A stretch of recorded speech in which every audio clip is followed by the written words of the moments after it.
everybody. I'm Elysia Buss, host of Horsepower Empowerment Through Connection. And today I have the great privilege of getting to hang out with Nigel Fennel, who is an equine steel sculpturist, which I've seen some of his work and it like literally like blows my mind and makes my heart so happy and full of wonder every time I see his work. And he's also a farrier and an educator of farriers. So he originally is from just an hour north of London in the UK. And he came to the United States in October, and that was quite the journey, I hear. So Nigel, thank you so much for being on the show today. I really appreciate it, and coming all the way from Kentucky. Thank you for having me. Thank you. Yeah, you're very welcome. My goodness gracious sake. So where should we even start? So being a farrier, like what brought you to wanting to be a farrier? And for those of you that don't know out there, maybe Nigel, just briefly tell people what a farrier is. Horseshoeing, basically servicing the horse's feet with horseshoes. As a kid, from leaving school, my mother had horses. So I just grew up with them really. And it's something I fell into as soon as I left school. And that's how the journey began. I started a 4.5-year apprenticeship. England is one of the only countries in the world where you have to be registered as a farrier by law and do an apprenticeship. Fascinating. So, yeah. So that's how my journey began many years ago. Interesting. And then there's like the like Mustang farrier, like that natural balance. Like, can you talk to us a little bit about some of the different styles of being a farrier and the science behind it? Yeah, there's many styles of shoeing for different types of work and the elements and the disciplines that the horses are doing. They vary all over the world.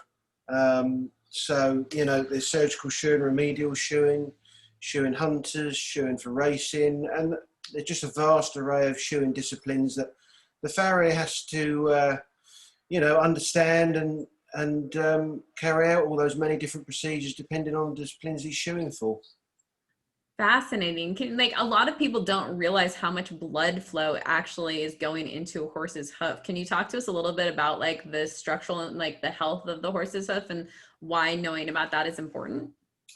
It is. The anatomical makeup of the animal is very complex, and part of the farrier's training is to understand the anatomy and the physiology of the limbs, the arterial system, the bones, the ligaments, the tendons, static and dynamic balance, seeing them move with a rider, and just understand the whole concept of their skeletal makeup. It all just builds a picture, because although you shoe the horse static, it's moving all the time. So, and as it's an animal that's, you know, evolved over 65 million years, and originally was a marsh animal that was the size of a dog and had 5 digits. Over that time it evolved. It now only has 1 digit. So it's problematic with lameness because it only has 1 digit. That's why hoof balance, keeping the phalangeal bones in line, and with shoeing and support and so forth and etc. It's just a very complex picture, really. I love that. Thank you so much for bringing that up, because I think a lot of people like look at a farrier and they're just like, oh, they're just like filing the horse's hooves like it's getting a manicure. No, it's, you know, the hoof capsule is a shell. So we have to work with the shell and balance that shell, and it's effectively, you know, you're balancing the whole limb while the animal is working.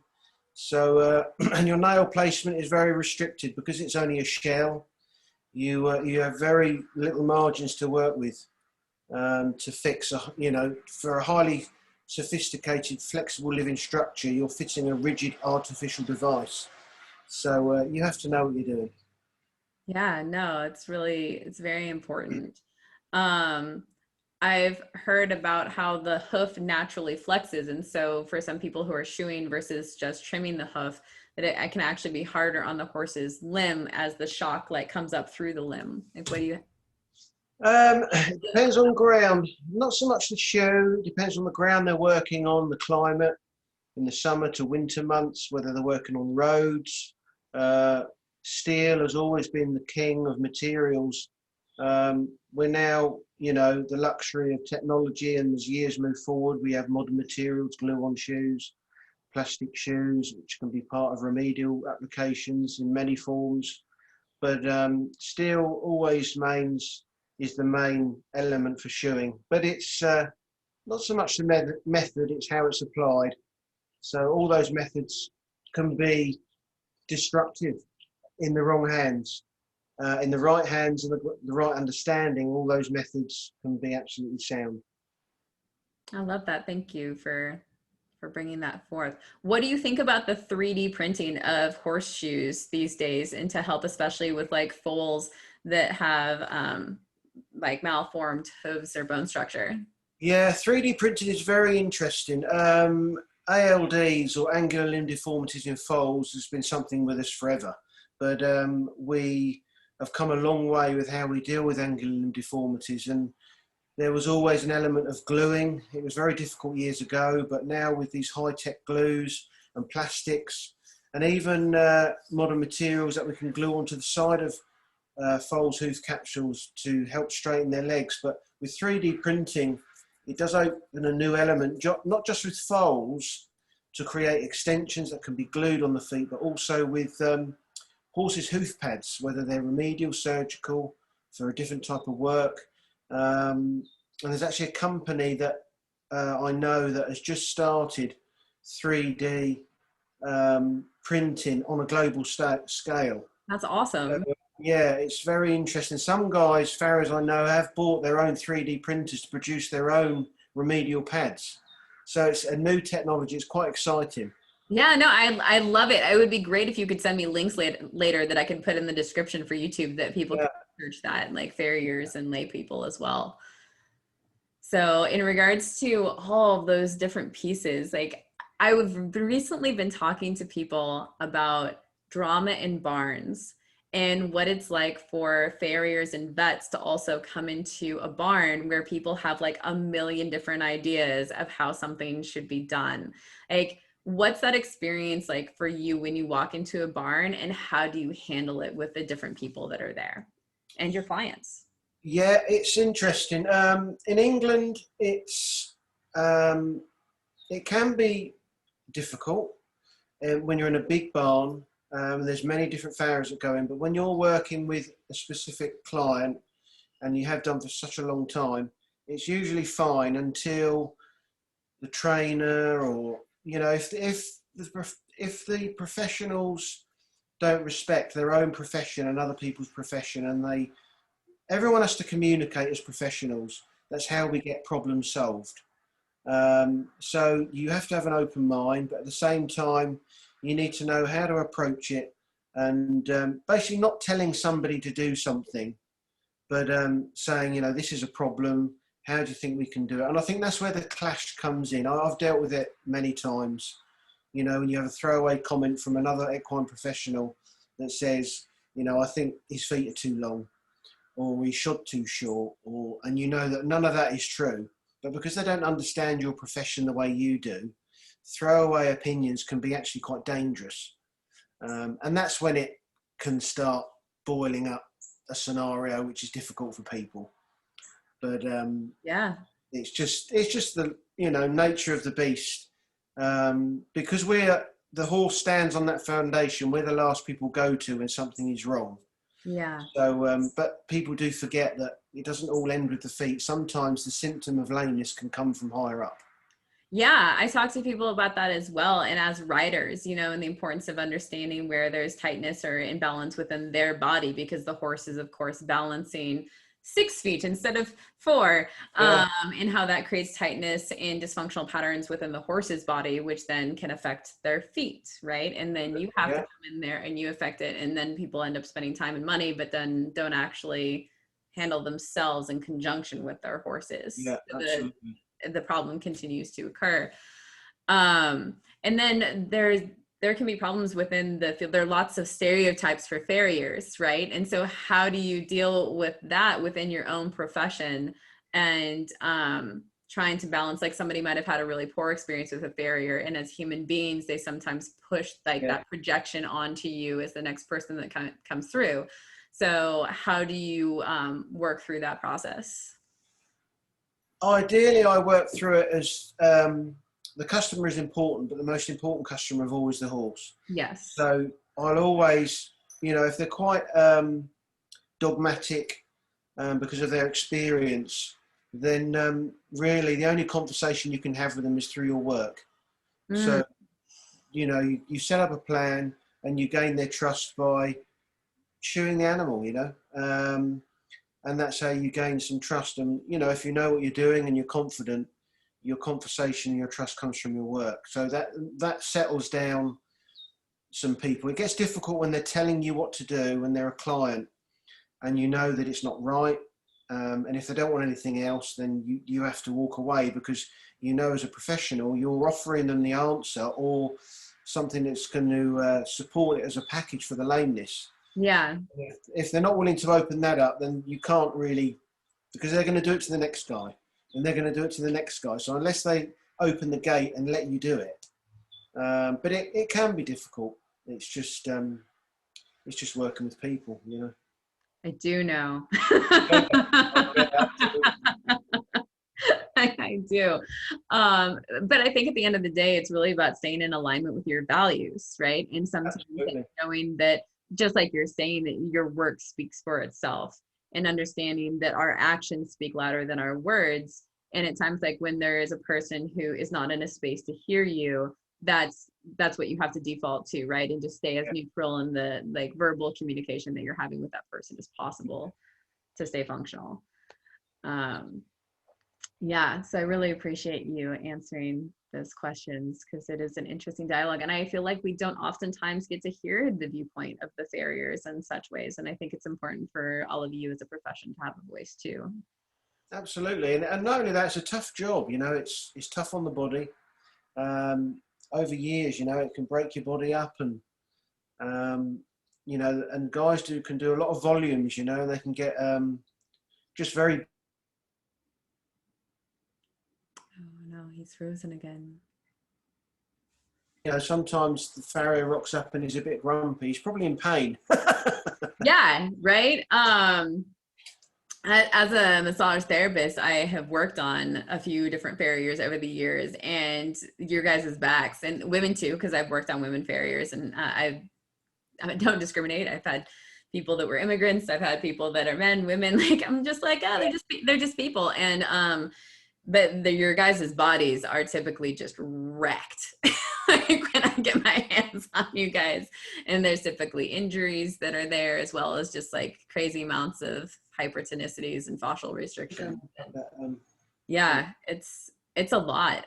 Would you have any advice for people like newly coming into the field, or people looking for continuing education that are already in the fields?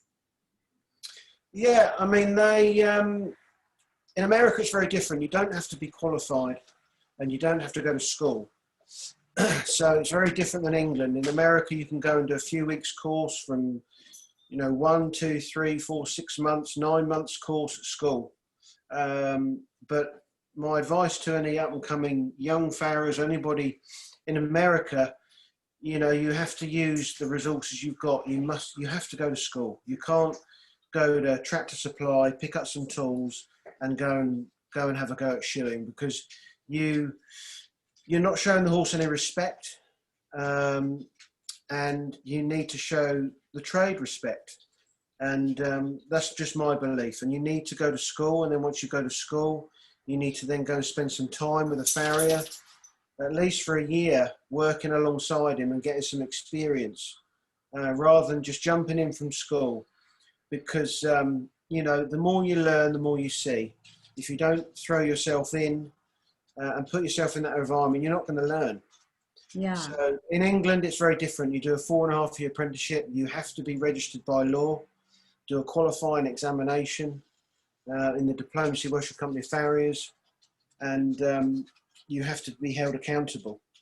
So that's why our English system is quite revered amongst the world, because it's the only country where we have a specific system. That's fantastic. And you teach farriers at your place in Irving, Kentucky. You want to tell us a little bit more about that?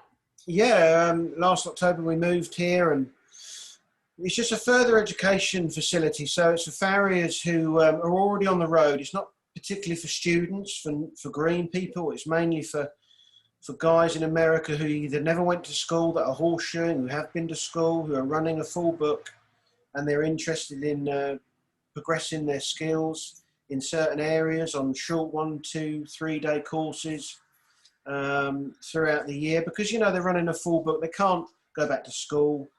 They can just see some clinics that they like, and they can come along and and just build themselves a little bit. So it's something that's never been done in America.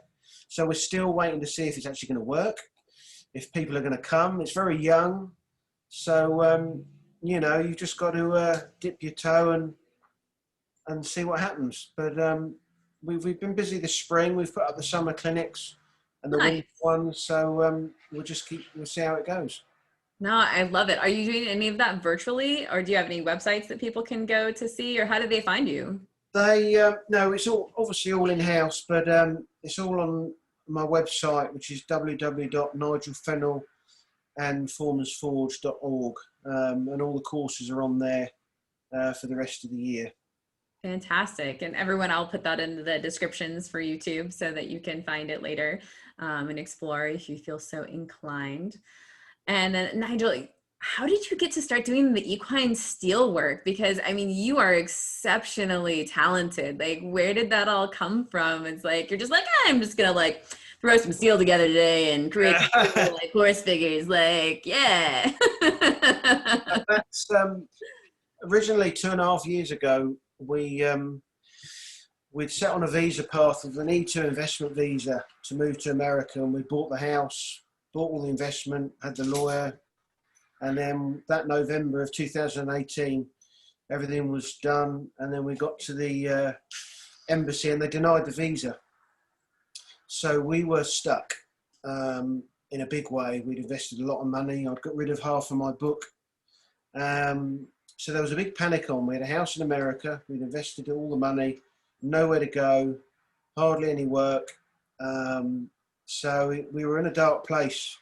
So I had a lot of time, and I'd always in the back of my mind had this pipe dream of building a steel horse one day. Was never going to do it because you never have time. Right. A lot of people never have time in their lives to do something they've always wanted to do. True. One day. Well, my wife said to me, why don't you build that horse? So that's what I did. So I built, actually, one of my customers, Lisa Morgan, in the April of 2019, she bought a beautiful Andalusian stallion called Magico, Spanish stallion. And he, I love the Andalusian breed, always have. I used to, just interrupting, I used to joust with the Knights of Royal England. That's so cool. Yeah, way back when I was younger. And the guy that ran the group, he used to buy ex-bullfighters from Spain, picadors. Wow. And they were all Andalusians, and they were just amazing animals to ride. Anyway, so Lisa bought this Andalusian, and then the spark went on. I was like, this is what I'm going to do it on. So I measured Magico, the Andalusian, and I started him in the October of 2019. And so I built him. I'd never built any sculptures. I had a flair for clay when I was a kid at school, but I never revisited any art for 34 years. So it was a whole new deal for me, really. But yeah, so I built him, and then we went for our new visa, new lawyer, started again, because we still had the house in America, and we were granted that visa a year ago, last February. Went to the embassy interview on the 13th of March, and it was stamped and approved. And then 2 days later, Trump shut the borders because of COVID. So we were stuck again. Ugh. So then my wife then said, well, why don't you build another horse? You sound like you have a really great wife. Yeah, so then that's what I did. I then built Maximus, who was, I basically built him as he was a deconstructed muscular abstract, equine abstract. So I mapped out the muscle groups and the muscle cage, and used shoeing iron, and and built him. So, and he was finished last September, literally just before we shipped out for America. But so that was the journey, really. It was just time. If I don't do something, it's, as my wife says, if I'm bored, and I actually start to get a bit depressed, because I always got something going on in my mind to do something, and because shoeing was low, I didn't have much shoeing. I'd never not been busy in my life. Yeah. So I actually found myself in a dark spot, which I'd never been. Not just about the situation that we were in, but I'd never been without work. I'd always been a busy farrier, and I competed at a high level as a farrier. I'd been on the England team at the World Championships. The years had rolling on. I'd never sat down, and then suddenly get nothing. You suddenly, you end up being in a place where you'd never been. So the horses, they found a new passion, and they started a new chapter in your life. However, it was sort of 34 years later. It was. It was your art therapy. It was, and incredibly enough, it was very therapeutic. I could sit there for hours and do, like building Majiko's eyes. It took me 16 hours to build his eyes, and I could sit there, and the day would go. It would be 7 in the morning, then it would be 7 at night, and I'd made 2 sets of eyes, and it was just it was a new experience. New experience. But I want to carry on doing it. I've just started my 3rd sculpture. So the thing about it, the sculptures, was to do them in different ways. I'd looked at the internet, saw many different ways of doing sculptures, and I wanted to do them something that had never been done. I didn't want to use scrap car parts. I didn't want to use horseshoes, typical horseshoe formation. So every one I do, I try to do it differently. And because with sculptures, I've made tens and thousands of horseshoes in my life, and I've practiced horseshoes and I've competed. But what I've learned with sculptures is you only have one go at it. There's no practice run. There's no, well, I'll practice a few times and then I'll have a go at the real one. No. Yeah. You have to set I don't really have a plan. I know and the thing with that is, people have said to me, how do you have the animal, the lines of it, and anatomically, it looks like it's moving. It looks like it's alive. And I actually, did you do drawings? No, I did no drawings. I took basic measurements. But I think what it boils down to is, from the age of 4, having grown up with horses and run my hand down their legs thousands of times, and worked underneath them and seen them move, it was basically, I was a computer. It was coming out. When I was putting the steel on the body and shaping it, it just come from instinct, from having worked with horses for all those years. Yeah. And that's the only thing I could think of. It's amazing. How big is it? It's full size. They're full size. Yeah, they're full 15.2, yeah. And the 3rd one I'm doing is Secretariat. That'll be cool. Yeah, so I'm doing him in a completely different way. So it's going to cause me a massive headache, but it's I've outlined his legs, and I'm just starting to fill his legs in. So I'm depicting him at the Belmont Stakes when he sealed the Triple Crown in 1973. Nice. So that's a new test altogether. But and the only thing with that one is, it's all right building a horse, the last 2, and you build a breed, you build an Andalusian, that's fine. But as soon as you build a famous animal, you're almost not building it for yourself. I've come to learn from the response I've had from Facebook that I'm actually going to be building it for the people and not for me. And how do you feel about that? Yeah, so it's like, well, it will be what it will be, but I'll try and do it as much justice as I can. So in your school, doing it therapeutically for yourself, do you think that you would ever want to teach other people how to create sculptures in that similar fashion, and that be therapeutic for them as well? That's something I haven't thought about. I don't think I'm qualified to do that, because I don't I mean, I've learned with art in my very brief couple of years. With art, I don't think there's any rules. It's something that comes from within. It's something that is only personal to you, and it's how you portray from your imagination. And maybe in years to come, maybe, but you know, I'm aware of people that have gone to art school and are incredible artists, and You're an incredible artist. well, yeah, I just don't feel I do it. I don't think I'm qualified to teach it. I'm qualified to teach farrier, but I'm not qualified to. I can indulge myself with sculptures, but I don't think I'm qualified to teach art. That's fair. That's fair. So I'm really curious about the World Championships for farriers. Like, I've never heard of such a thing. Can you talk a little bit about that process and like what you actually do in those championships? So it was in our world. It was big. The World Championships were started in 1978 at the Calgary Stampede in Canada, and it's not there anymore. It finished in 2013 was the last one, but so I went there quite a few times. It was the biggest competition. It's like our Olympics, if you like. So you know that pretty much consumed my summer getting ready for that in July.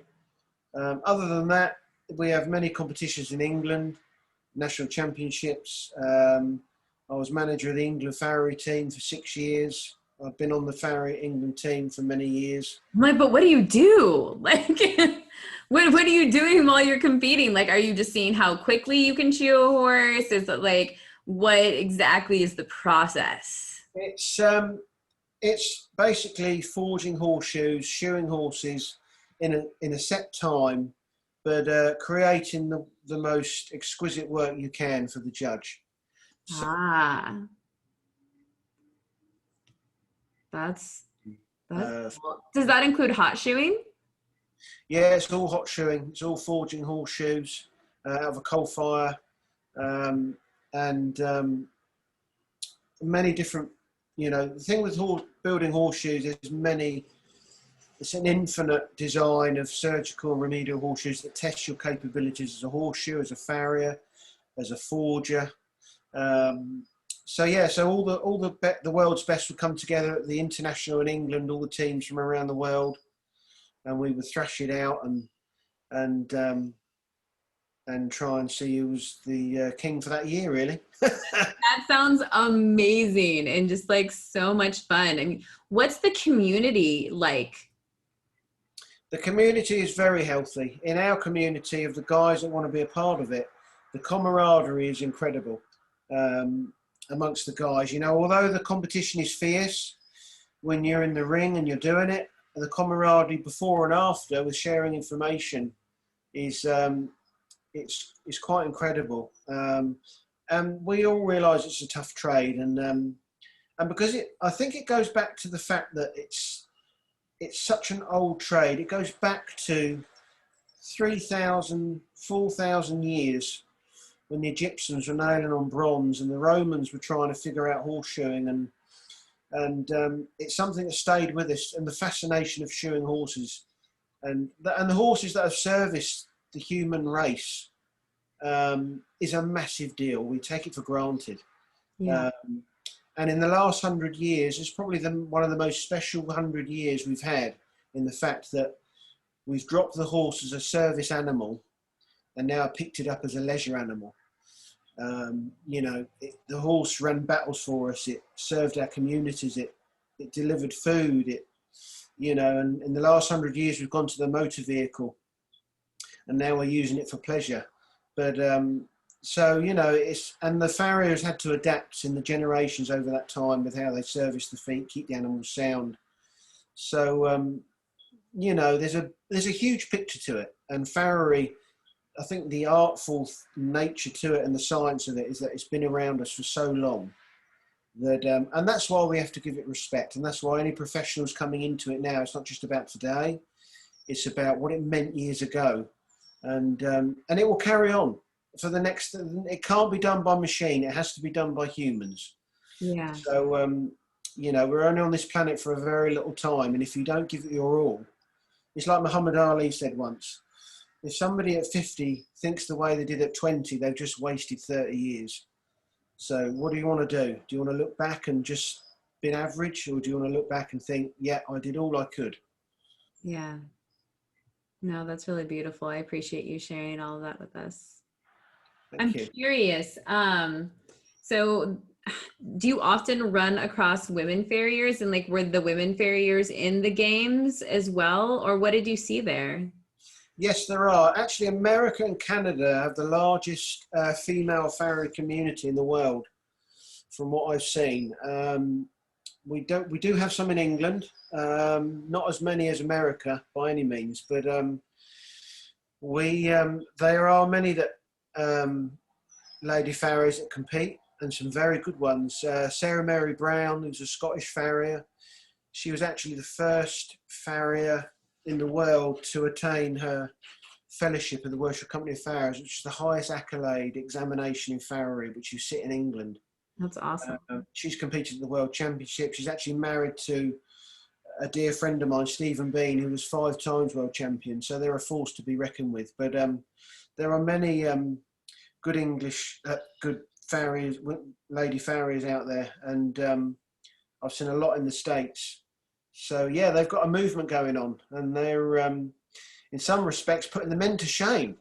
You know, they're bringing it. They're bringing it. And you know, the usual thing is, are our ladies strong enough to shoe horses? Well, from the ones I've seen, they pretty much get on with it. You know, and they get on with it. So they all power to them. That's fantastic. Thank you for sharing that. I love that. I have to get a link for her as well. Maybe we can get her on the show. That would be super. Yeah, she would for sure. And then I have to ask you about the jousting, because I have a special place in my heart for people who joust and do mounted archery and whatnot. So tell us a little bit about like that experience and like your connection to the horse as you were jousting, if you would. Yeah, so from when I left school, I joined this group, Knights of Royal England. They were based in Kent, in England, run by a guy called Jeremy Richardson. And I was with them for about 6 years. And basically we had an arena that was all hand built by a guy called Russell Chalk. He was one of the knights, a very clever chap. He made the armour, he made the costumes for the animals, he built the arena, he built the weapons. It's amazing. So, yeah, it was, so you'd obviously, all the fights were choreographed, all the sword fights and things like that. But the jousting was live, so you had 3 runs up a tilt, which was the fence which divided the knights. And you would go to not so much knock each other off, more to get strikes on the shield and score points. We only tried, the competition got intense when we went abroad to joust against the German and the French. And then it was serious. It was a case of we're going to knock each other off. And it was quite bizarre, but that's enough. But once you get the armour on and it was a great experience. I thoroughly enjoyed it, and but I grew up riding, so it came quite naturally, because there's a lot to think about. You're holding the lance, you're holding the shield, you're holding the reins. You know, you've got to turn the animal at the end of the tilt. You've got to try and strike. You've got to lower your lance at the right time, because you've got to, you know, when you actually pass each other, you're only about 4 feet apart when you actually pass. So when you lower your lance, you have the horse's face coming towards you from the other rider. You have to know when to lower your lance and bring your lance into the left from the right, and not straight down, because you can't be, you know, if you're not careful, you can smack the horse in the face coming towards you. So there was a lot of artistry and timing and safety and things like that. But it was a very good experience, and I thoroughly enjoyed it, and I didn't get too many injuries. It's like it wasn't too bad. How old were you when you were doing that? I started at 16, and I think I finished when I was 24. Do you feel like there were some like rites of passage with that experience due to the age you were? No, I mean, it was just, I just carried on until I got busy with work and things like that. I'm always just curious with different cultures because we don't have as many rites of passage these days, like certainly not in America. And I was just wondering, like, as a man living in England, if you had any sort of like rites of passage culturally there, and if being in that kind of environment where back in the medieval days there were more rites of passage for men. So that's why I was curious. Yeah, I don't know. I mean, I just, it was purely, who we knew really. My mother knew Jeremy, and he was short of a rider for the group, and that's how we got it. But that's how I did it. That sounds like just a really fun, beautiful journey. I've known quite a few people over the course of my life that get to do jousting and the medieval fairs. And I wish I would have known them when I was younger so that I could have done that sort of thing, because I would have just been like the happiest kid ever if I would have gotten to dress up in medieval clothes and do fencing and archery on horseback. I would have been like, this is the best day of my life. Yeah, we were quite a particular group. The guy, Russell Chalk, who was the prop master, really, he was very particular on period, and everything was there was nothing worse. I mean, you saw a jousting group when they either didn't have the correct period armor for what they say the group was doing, or they were wearing sneakers, riding the horses, and sneakers. Everything was very tacky, and there was just elements in the, it was about putting on the full experience and the right regalia and the correct, and we did look, at that time we were the only armoured jousting group in England. Most jousting groups would wear string mail. They wouldn't even wear chain mail. They wore this string mail, just string printed silver. Huh. So we were the only armoured knights actually jousting on horseback at the time with real chain mail. Fascinating. It was heavy, but sounds like it. What is your most fun story engaging with horses over the course of your life? Oh, fun story. Oh my God, there's hundreds of them. On the spot, that does. I can't think. I mean, I've had so many unique experiences and competing and shoeing, and it's there's a vast array of experiences. But from putting yourself forward, I never would have believed that from shoeing horses, and if you put yourself forward, you move forward, and in very different ways, and it can open many doors, and it creates many stories. But I couldn't tell you. I've had I've had a lot of experiences and fun times. Maybe you should write a book. Maybe if I sat down and could think of them all, I would actually start to remember some of those things. But yeah, I've had some fun times for sure. I think it would be a great book. I would promote it.